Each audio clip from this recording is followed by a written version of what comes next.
Hey, welcome back to Renegade Riders, and today we're talking about the differences between the rapid response clutch and the Cat Adapt. This clutch is going to be compatible with any clutch that runs the rapid response team clutch. From what I understand from talking with my dealers, this clutch is soon to become unavailable through Cat, and right now it's priced significantly higher than the Adapt clutch. This one's priced at $740.95. This clutch from the dealer was $389.95. So huge difference on price there. I can't find anybody locally that will rebuild these clutches. This is the third clutch now that I've had go bad after about 2,000 miles. Typically what happens is the rollers will seize up, and then these weights will begin to get flat spots in them, and the clutch slams, and these bolts either loosen and you start developing cracks in the tower, or the bolt completely shears out and the cover comes off. Typically that tower gets cracked and then the clutch kind of explodes. That's basically what's entailed in the TSB from Cat on these clutches, because I believe there's a recall. So these clutches are no longer going to be for sale. The places you can find them, they're going to be extremely expensive. That's just where we're going. This clutch actually didn't have any of those failures. The live roller is actually squealing because the bearing's going bad. It's a little different on there, but these clutches are going away. I don't see dealers carrying these clutches for much longer, being as there's now a recall on them.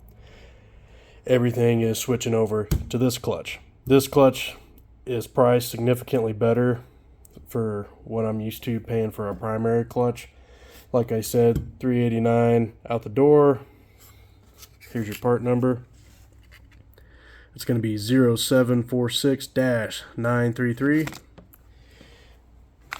You have your weights. These are my weights for my altitude.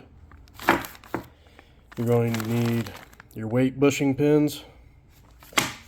You're going to need this spacer. And you're going to need this clutch bolt. From what I understand, after looking at the forums and talking with my dealer again, this clutch is very similar to what we're using on the Catalyst. However, something's different with this bore diameter. It's either bigger or smaller, we're not sure, because the clutch off the Catalyst are a different part number.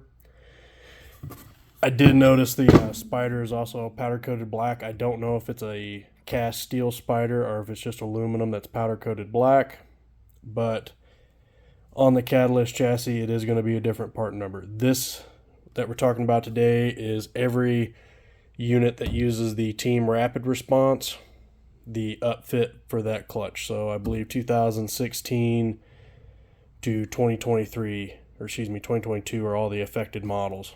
So this clutch is going away. This is what we're using. This wasn't a terrible clutch in my experience. Now granted, I never ran any kind of custom clutch tuning. We were running stock springs, stock weights, just the proper weights for our elevation up here, and that was it. And we were usually getting around 2,000-ish miles out of them before we were either having weights get flat, some kind of cracks along the tire when we were expecting them, or just any issue that would cause us to remove the clutch from service.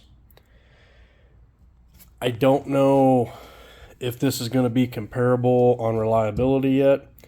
You guys will just have to stay tuned to see if this clutch is worth swapping over to if you have one of these earlier model Cats and you're still like me and you're still riding the Ascender chassis.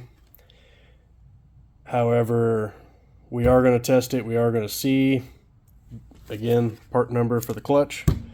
I just run stock weights, bushings, and bolts. That's everything you're going to need for the swap. I will go into more depth whenever we actually do get around to putting this clutch on that unit, but that's pretty much all I got for you guys. Just keep a lookout for whether or not we have any update videos on how this clutch is performing, whether or not we're having any issues. I did see some people talking about cracking along the towers, but I have seen a lot of these clutches and these clutches that people are kind of being unfair to them. They're saying they're failing, they're saying they're not working properly, and I've either seen the clutches are not assembled correctly. These are balanced assemblies. They have to go to back together the way they came apart. Okay? If you put this cover on, out of phase by a whole tower, it's out of balance. And this thing's huge compared to the adapt clutch. The adapt clutch is significantly shorter. So a lot of people are putting these back together incorrectly, and they're just shaking apart because they're out of balance. Seeing similar with these, not as often. Typically what I've been seeing with these is people are running aftermarket weights that are a different profile than the stock ones, and it seems to be causing an issue there.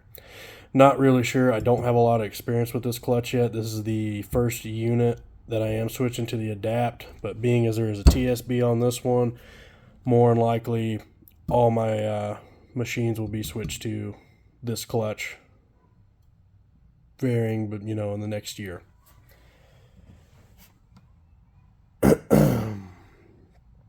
It's basically all I got on that. The price is different.